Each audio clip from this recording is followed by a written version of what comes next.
ஒரு அடர்ந்த காட்டில் ஒரு புறாக்களின் கூட்டம் வாழ்ந்து வந்தது. அந்த கூட்டத்தில் இருந்த புறாக்கள் அனைத்தும் அதன் தலைவன் சொல்வதை கேட்டு ஒன்றாகச் சேர்ந்து இரை தேடச் சென்றன.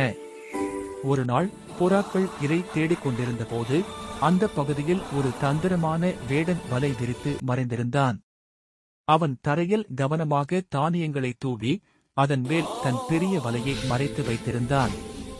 தானியங்களை பார்த்த புறாக்கள் பேராசையுடன் கீழே இறங்கின.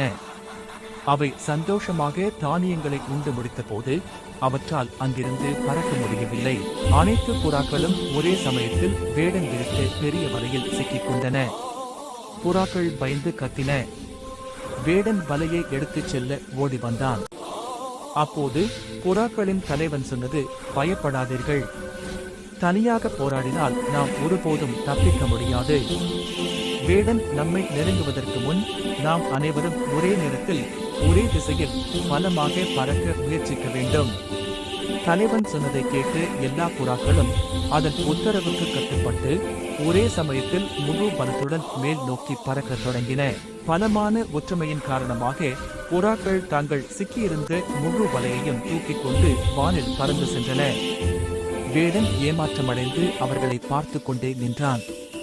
புறாக்கள் தங்கள் நண்பனான ஒரு எலியின் உதவியை நாடிச் சென்று அதன் கூர்மையான பற்களால் வலையை அறுத்து சுதந்திரம் அடைந்தன.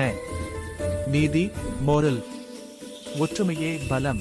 இந்த கதையில உங்களுக்கு என்ன புரிஞ்சுன்னு கமெண்ட்ல